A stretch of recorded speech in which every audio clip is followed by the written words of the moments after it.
Ia ia le tua i le nea fiafi. O tai le tua o le ua. Ma whai ona tātou whaatasi le nea fiafi. Ia ilunga o le tātou te penga whailangi. E peo na masani ai a stofi te tasi.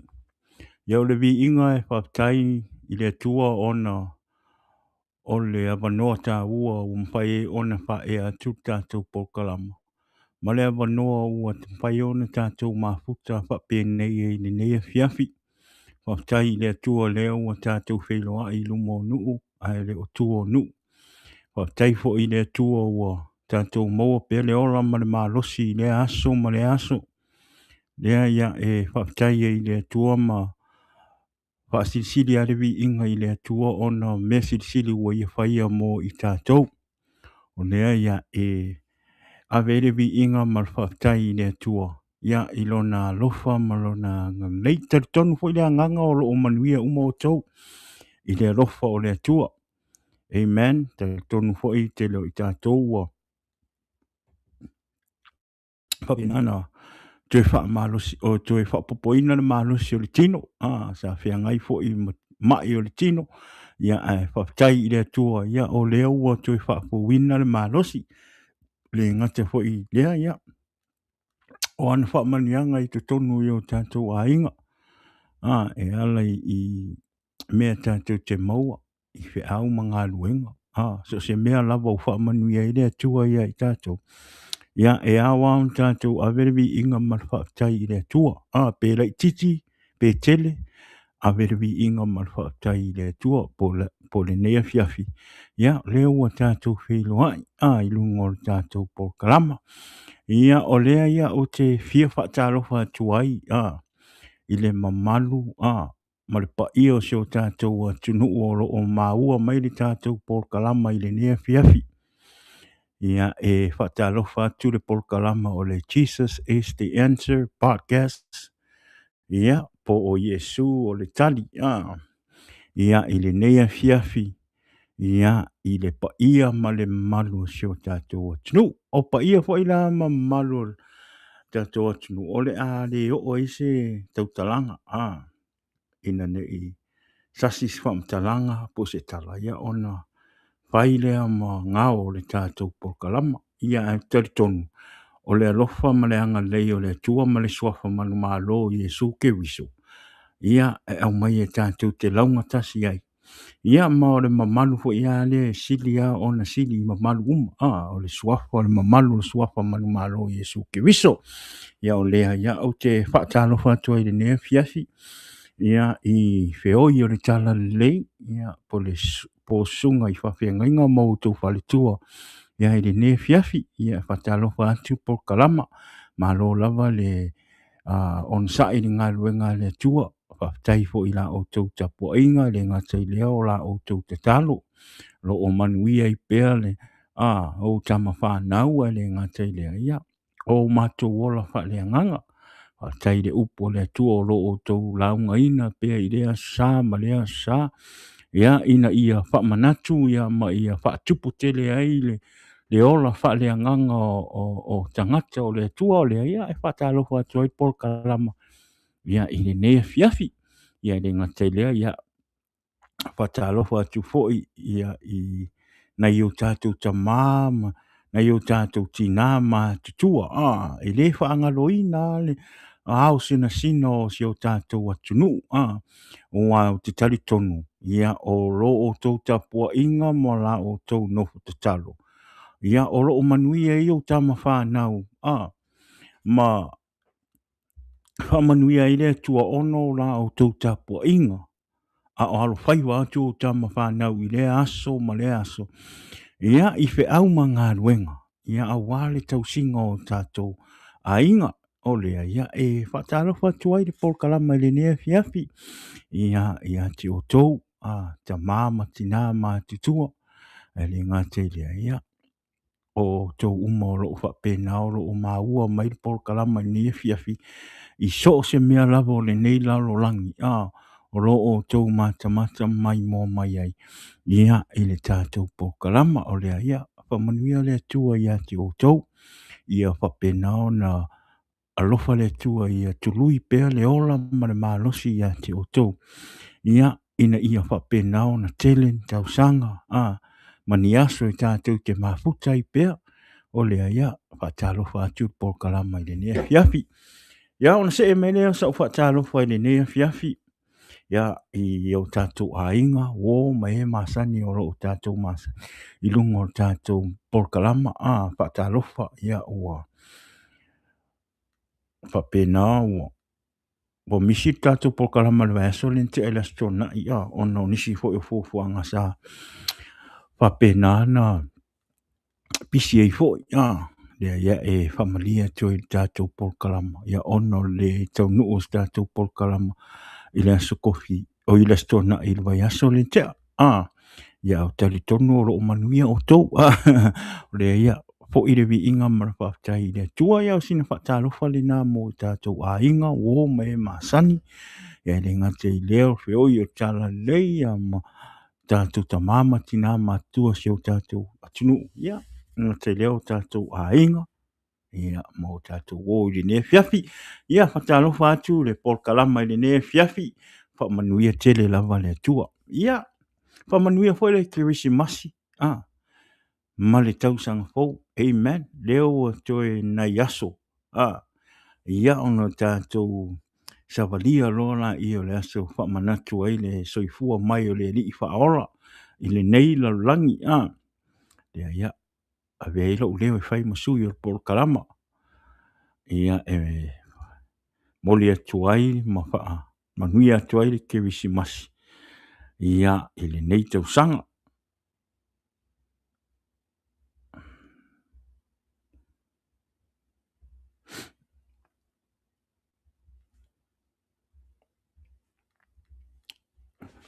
ia ea mai le nei vai aso ea mai le nei vai aso i whiau mangalwe ia ua tele o tātou le temi nei ua kau whai pisi solo whakaunga o mea rofa e o lisi kākari ke mingi o le kau whaasoa e alo i whai lau whakau whaasoa whalelei a ua fo iso songa whaia ma whau lisi aso a ua whai inge i whaalua umaro kupe whakaunga o mea rofa amen ia vi ia le tua e se le mangai o le whamanatunga o le aswhanau o Iesu ke viso o le aswhanau e oso i le alofa o tangata o le lalolangi i lisi tangata e whainga le po whea le po wai al ka ngaka o ko a inga nga e ikai e o lo i aso ke visi masi ngalo umanga mea po sau o nga e ikai o seisi nga eanga leanga a o no Krisimasi o lo ia o ele meanga o le loto lofa ma le loto whaamangalo meanga ke fie Krisimasi o le maangai o Krisimasi o le maangai o langonga e ese fo ia langonga o le Krisimasi ono le li whaaola o lo tātou whamanatuna inga luna aswhanau. O le maangai e o whaarongonga. E peia o lau e so i fua ma Iesu. Peia o le tātou te mafuta ma Iesu i le lalo langi. I le tino. I le maangai. A ka nguwhange langa mawhawha. Wa whaapea la o ka whaarongonga i e kemi la swangau o Iesu. A ka ko whikara i e kemi ngā Iesu o liu tino Iesu. O sau pei o tātou. O ke whaamu ia so o Iesu ma ngā tau muli ia Iesu ma whaakasi ma Iesu le kaiminga. Ai se ngai o lako whaalongonga. Ai se fia. O ngā o leala ke wā ai i wā venga o Iesu. Wa lako whaalongo inga le alofa o Iesu. E o voila le kaiminga ia. E ui a ngako le wā ai tino ia Iesu. E o ai le aso o tātou whaamanatu ai le Kirisimasi. E se le māngai o whaalongonga.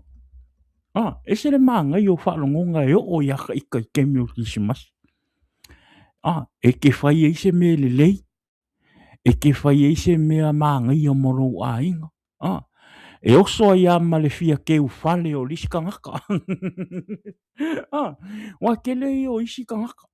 Le ho le lisi masi ma hewa aila o le ke unga o le fale. E mu ringa fo ile mama o le fale o ngofo ile pleskenge ma le kupu. I lau ke unga fo o kokongo o fale kemi o lisi masi. Wa whalongonga i e o mai i aka ika. O le mea nga, a kangofo nge mafofo. Le kele o kangaka i le karikongu i a Iesu. Amen. A le ko kele i o akua. Ke kele i o kangaka o le larolangi mangu o le larolangi. E le o karikongu i a Iesu. Amen. Olo o la kou ka pua i a maifua i la kou akua. A ele wha manga kunga i le larolangi. Amen. Ka le loa pe a whaingi, ke lo whaalonga kua ua whai me se aswanga ua pura. O se aswanga ua mohame po ai ea. Ke le whaalonga kua ua. A le ua so o umale larolangi. Malako wha manga kunga le aswanga ua Iesu ki viso. Amen. O le mea ngau ke whawhikai e i rea kua. Ngā ua o a kure kala lei i a Samoa. Whawhikai fo i a malia koa. Vai nu po. O ka komang kua le meanga. Le valo anga. A fo inga le kengi o. Na whanua le nga whai a. Malia koa masua inga ura o koe. Pe mongi ao. E o koe fe mei. E fe mei a na whanua. Fe mei sua ma malia koa. O mai e nga o. Fe mea. Ua le eini ao le malo. Toe o i o malo. E mai toi fo. Tali i langi se ao rua malo. Ka ngu ulo marka maro i yangi vili amu i Samoa. Ka apea roa ma fo ingale ma malia koa. Vai nupo. O le malo la lea. Nga wawalo ai kengi o na whanua. Ka lia e lo ka malo vai nupo. Malia koa vai nupo le. Le afo. Le kala lei.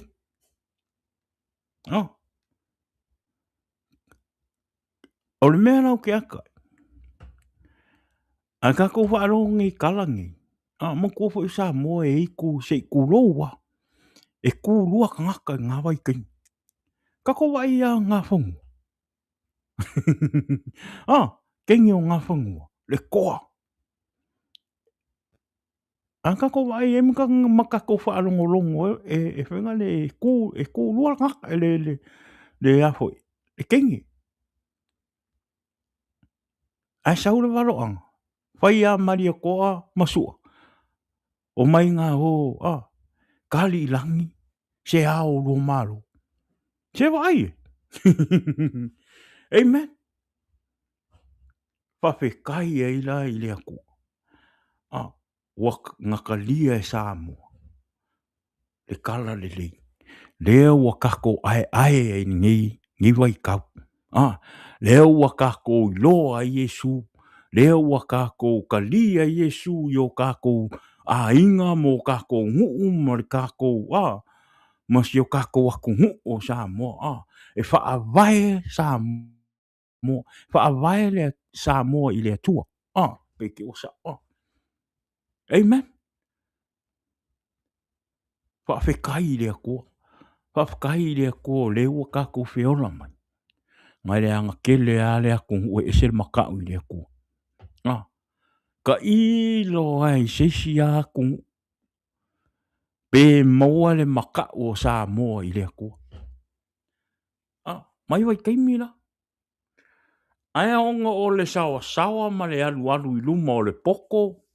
Ma kele o mea o whako singa i mangaku o mafaufaunga o maka ili ngei onga po pe ua fai ma me ua kai ese ngai ka kou ma le ola makau i le akua i vai kaungi a fo onga le ua kako we're in the end time onga o le sau kuspa ia e o mai kai mi le alu lumo le poko ma le kele o le akamai ma le whaawhainga ka fo i la ngā o le alu o le oranga le walu o vai kai mi la sa maka ua ko kele o sa moe ka koukangaka e o fo i lalu lang maka ui le akua a i onga pongi ua maa aloko kangaka o le kukusa onga o le sawa ma le kele o onga o sawa o le poko ma le akamai ma le kele o mea fau kako wā ai ua whaile ma mea ua pe ua kele ngā whaakua kua nisi o kako ma mea ua kele ile manga ua ngalo ile akua amen mea lau ke whawhekai ile akua whawhekai ile akua whawhekai i ngi masinga whawhekai ile akua onga o le ngi masinga o le kako sa ungia koe whaamanga kule le swa ngau o Iesu ke wiso ia o te tali tonu ia tele au tātou ia o le tātou whaieni me le leia kere au kako e whakarikari a kilisi masi e whaise me le lei mo le tanga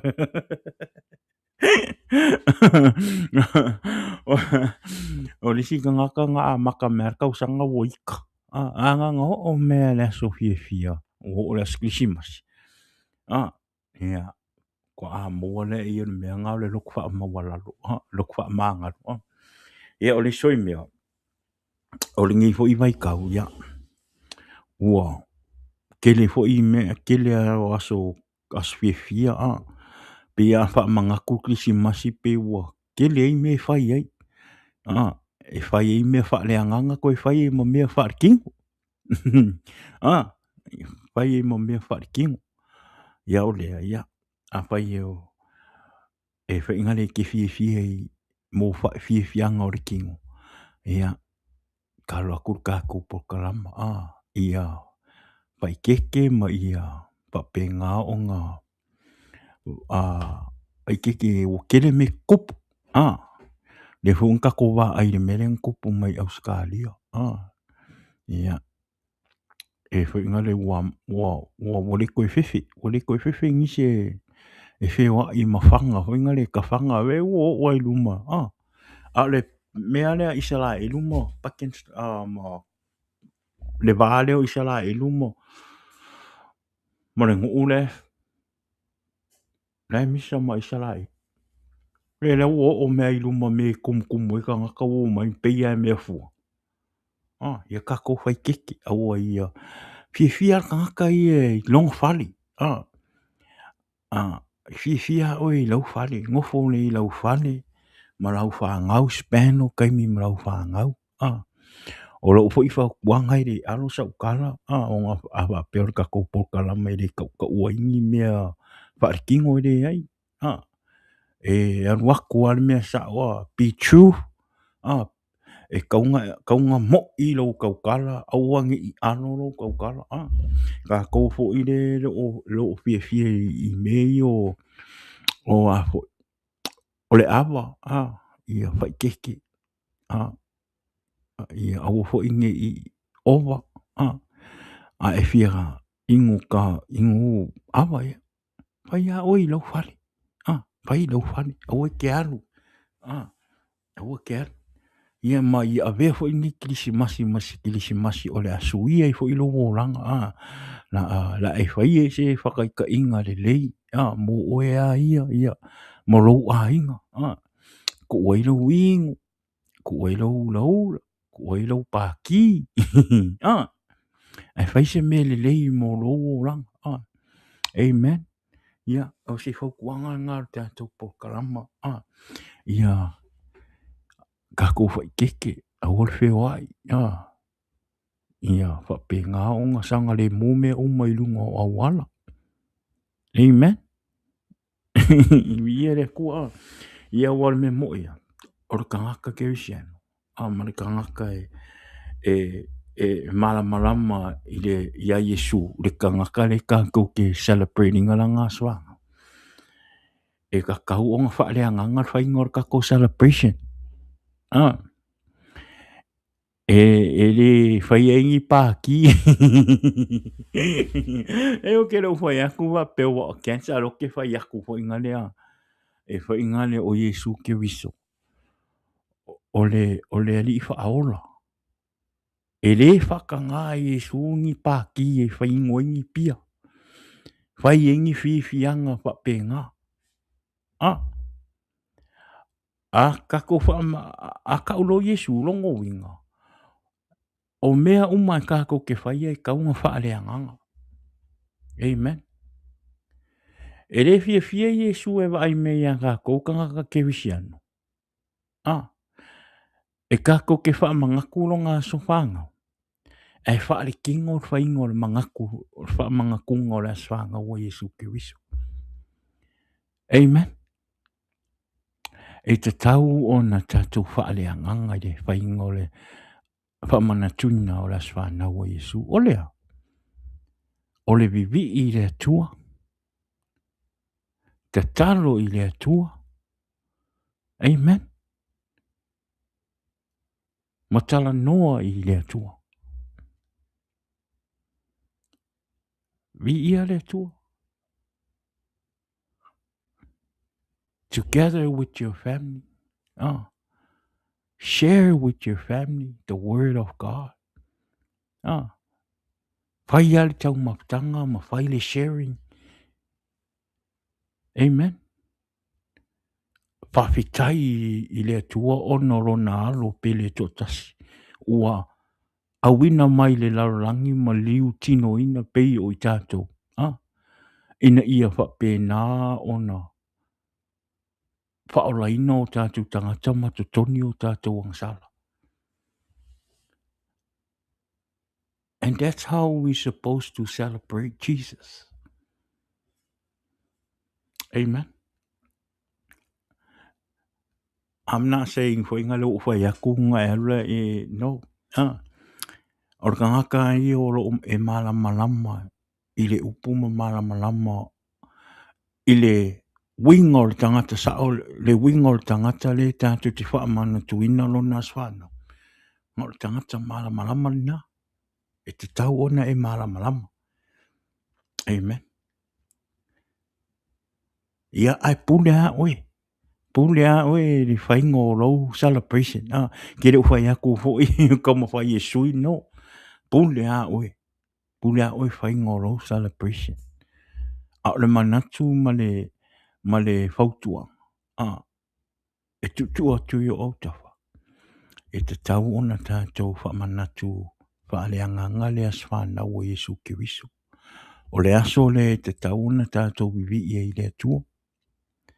Tau ona tātou wha malosi i le upo le atua i tutonu o lo a inga i lo to lua ma lau whanau.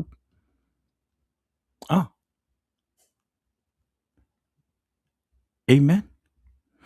A ere o se aso hoinga le whaingi ngunga.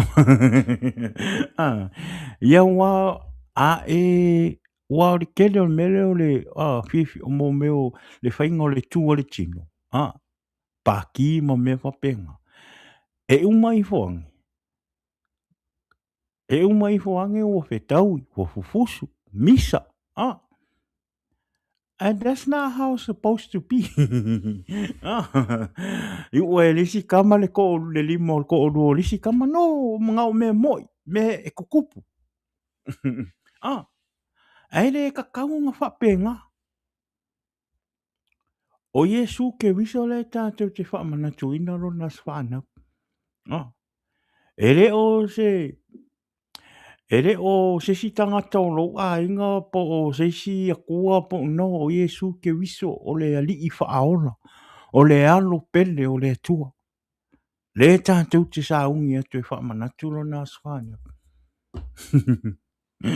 Ah, e fere fai ngō ka ikaringi kai. Amen. Leo feo ke whai aku sa o a ho ia, I wasn't celebrate Jesus birthday bringa de kemi lau ka fifia I mea lau lang ngo whai e fo I mea ngai ko ke fifia e whai or kemi ngā pong sa kemi ngā o lai wha ngā solo ki a polo leo langa ma wha se se lo ma fo fau mo lo wa ai wha le nganga poroka ki a poro lo ai mo lo ora fa le nganga nga o mea o kingo nga o fifianga o mea le langa fifia nga o faia nga o faia ale ua fo I mai le tua ma te fa po wina le ora ma amen le ua ta mala malama mo ta wi loa fo an mea le fo le na le alana o te saua tu ai fo e fa manatu o tu ia te oe ma fa I loa tu ia te oe le li fa aola o Iesu ke wiso o le anganga amen e te tau ona tātou fa manatu le aswa na o Iesu ke wiso fa le anganga ai le o le fa le tino amen ai pule a oi pule a oi le fa ingo low celebration how you is all up to you like I said you know I was there too but I wasn't understand I wasn't understand. I didn't know what I was doing. I thought, having fun and party and drinking was the right things to do for my life. The way I celebrate Jesus' birthday was different. No. I had my bottle of beer and cigarettes in my hand, walking around, not even know I wasn't doing what I was doing was wrong. Amen. Yeah, I baptized there too. Well, there was sweet langa. Yeah, I say manatu fo ina ia te oe pose mori mau fo ina ia te oe ina ia e nofo mala mai o le mea I e pule a oe pule a oe ia o lau fau tuanga o Iesu o le ali I whaola o le anganga ia amen so lau fau tuanga nā masino so tune na ile neia fiafi ia ilungo le tātou porkalama ia wane ingalo awane ingalo fa mole share le tātou porkalama amen share le tātou porkalama ilungo le tātou Facebook ale ngate leo le tātou YouTube channel fa mole subscribe le tātou YouTube channel le ne fiafi ia ia le tua ai tātou tele I atu le tātou ile tātou upa malosi le ne fiafi te tonu na o tō wa ai le au tūna I lunga le tātou porkalama ia ingo mai sau vai ingo mai sau vai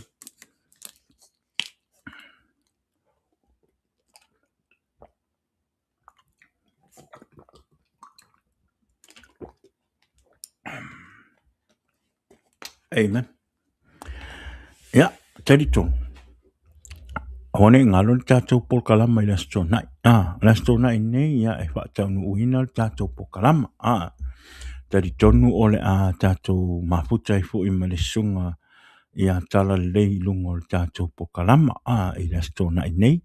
Ia pe a ho o tuai le ola ma le malosi. Ia ai talo atu I lo tātou a inga o me masangi o le tātou porkalama. Ia manatua mai le tātou porkalama. Ila o tō talo. Ina ia whapena ona tupu pēr le ola. Nau I le tua malana ngaruenga. Amen. Ia patalo whātu ia mawhamanui atu le simasi ia lau sunga I le whaiwhiau whawhengainga ia mafua. Kolose tangaloa I nea fiafi. Ia malo anko whaptaia le whaatasi mai lungo le tātou porkalama. Ia whatalo whatuai pol kalama I lau sunga le whawhengainga ia male waltua male nofo ialo whamanui atu fo I le Krismasi.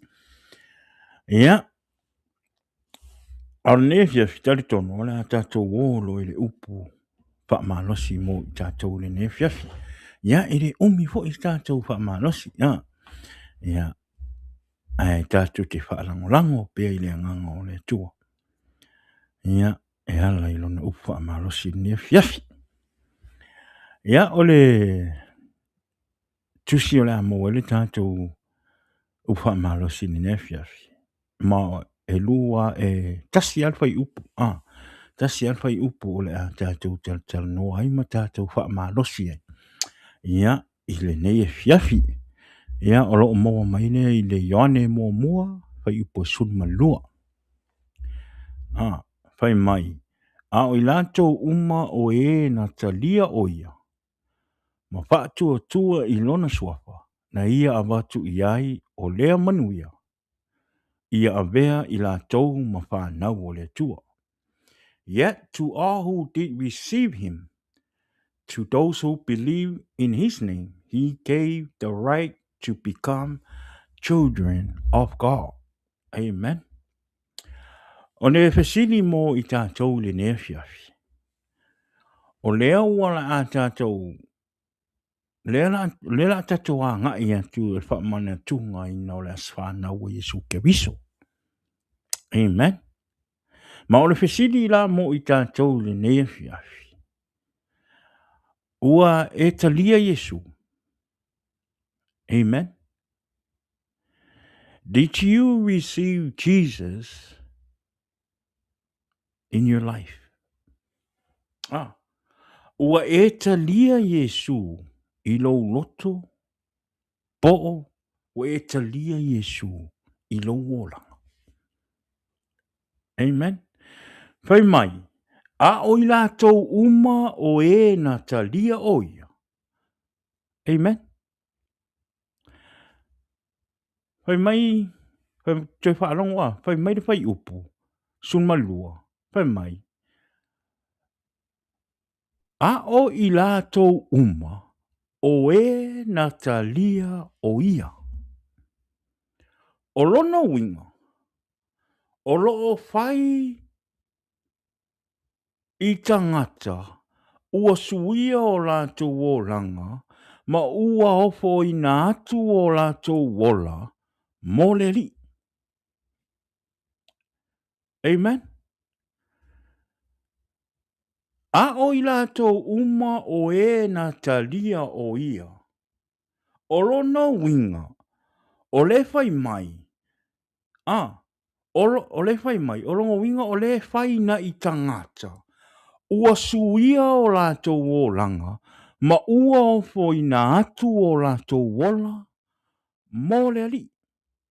That means if you and I are not for Jesus or not receiving Jesus in our lives, that means this verse is not referring to you or me or us.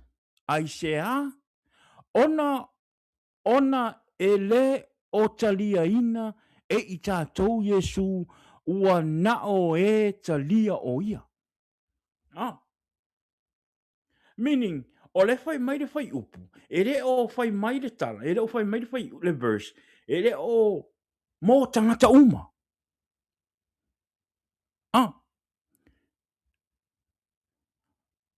Amen. E le o tangata uma o lo tautala ia. E le o lo tautala i le fai upu lea. Only people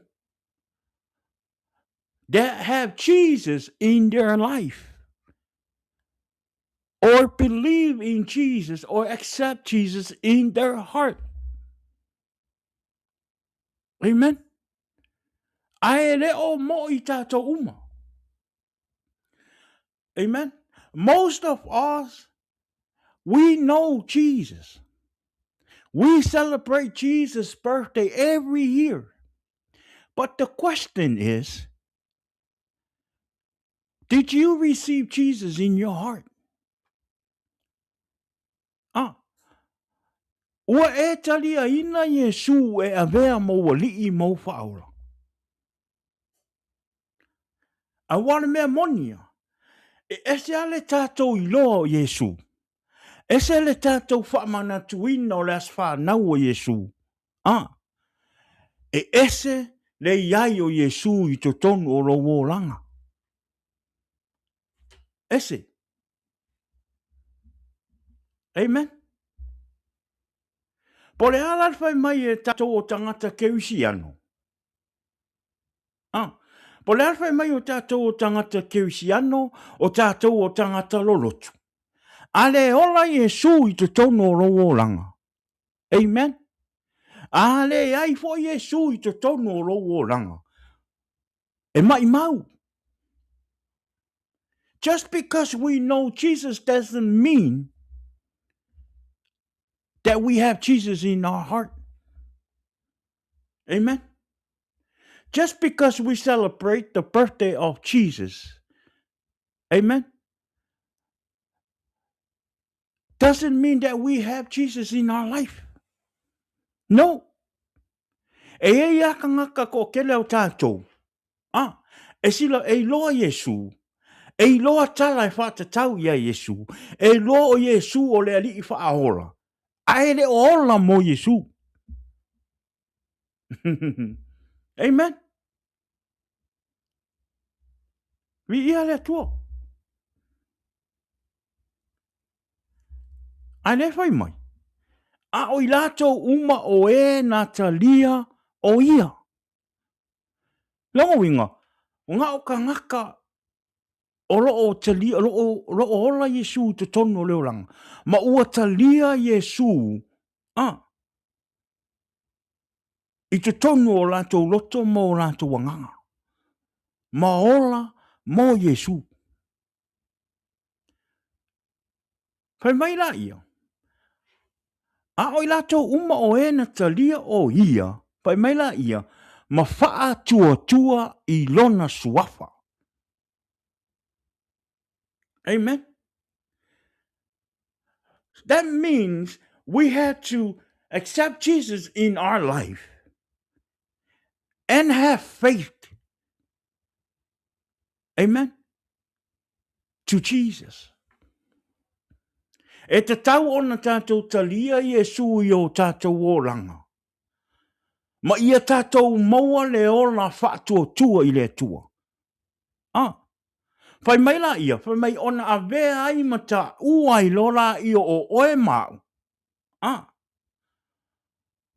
O a tali i maa whawhine o le tua. Amen. So that means it doesn't matter how many times you go to church. It doesn't matter how many times we celebrate Jesus' birthday, they be here. It doesn't matter. Why? Because if you don't accept Jesus in your life, in your heart, and have faith for him, this mean nothing. O le a foi ni mele le e tātou te whaia. Po le a foi le tele o tātou ngā luenga e whai te tonu o le lotu. Ma te tonu o tātou ainga. A mamao au tātou tangata ma Iesu. E le eise manguia. Amen. A fo yo le manguia o le manguia na o tangata tātou. Tātou tangata keusiano. A whairo o tātou talia Iesu e a vea man tātou a li i mo tātou whaaura. A vea Iesu ke wiso e whai mo tātou a tua. Whe mai e tātou te maua le manuia. Whe mai na ia a watu i ai o lea manuia. Amen. O le manuia lale nā. E ala mai ia Iesu ke wiso. E ala mai le tātou talia o Iesu e a vea ma li ma whaora i o tātou o langa. Ua tātou maua ai ma ua a vea i tātou. Ma tali'i ma fafine o le atua.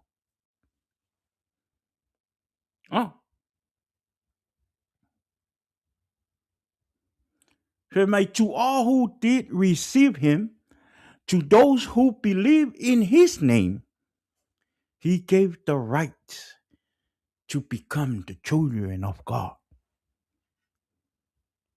Amen. If we don't have no relationship with Jesus, that means we're not the children of God. E re o tātou ni whānau o le tua. Aisea, e fo i re o hora Iesu I te tonu I o tātou tangata.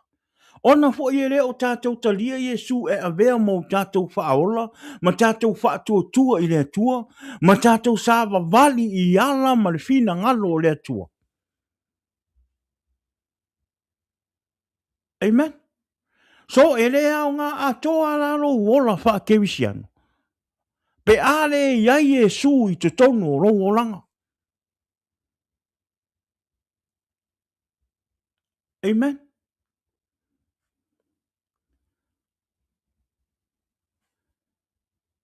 Vi ia le tua. Ai lo lisi me ma ngai e tangata ua ola Iesu, ua talia Iesu I te tonu o leo langa. E whai mai, a e talia Iesu, e avea mo ua lii mo au whaola, e talia hoi oe tangata.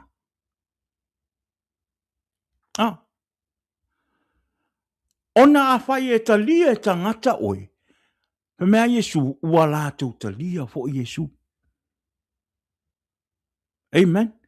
Ngai sau le mātai o se fulu, whai upe fast food. Whai mai, o le talia o tou, ua talia e ia oa. O le talia fo ia, ua talia e ia, o le na awina mai ia. Amen. Longo winga, a ola Iesu I te tono o longo langa.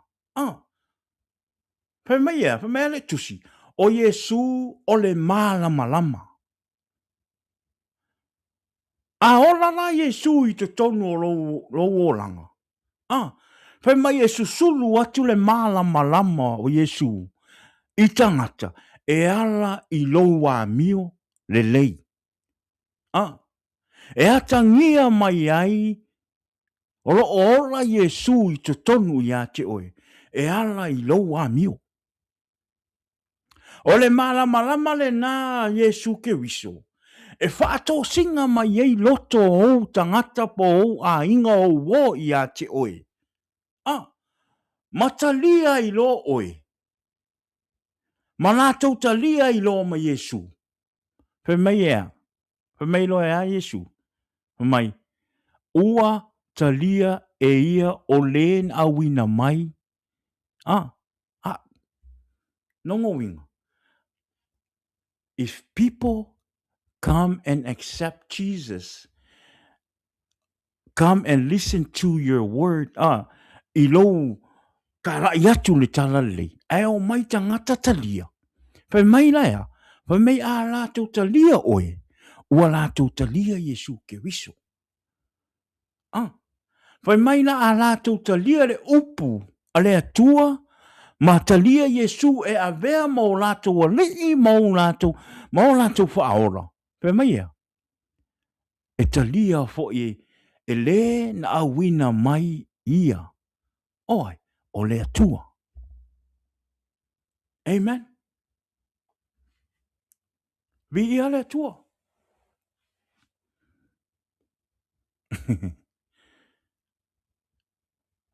E te tau ona tātou talia Iesu. Amen. Pe ono whai atu. O leo wa tātou sa vali atu. Toi au na yaso a. Tātou wha manatu lola I o le aswha nau o Iesu. Amen. A o le māngai. O le tātou wha manatu ina o le aswha nau o Iesu. Ma tātou whaamanatu Iesu. A olo ola Iesu I to tonu o lowo langa. It's the most beautiful thing. To me, yes, for me, o se mea maa ngai ana ia tia. O lo whaamanatu o le aso whanau o Iesu ke viso. A ua ola Iesu I te tonu o lo langa. Ua o sala mō ma ua o te talo I le atua e whaamangalo lo tangata. E sui o lo langa e te talia le anganga pa I o Iesu ke viso I te tonu o lo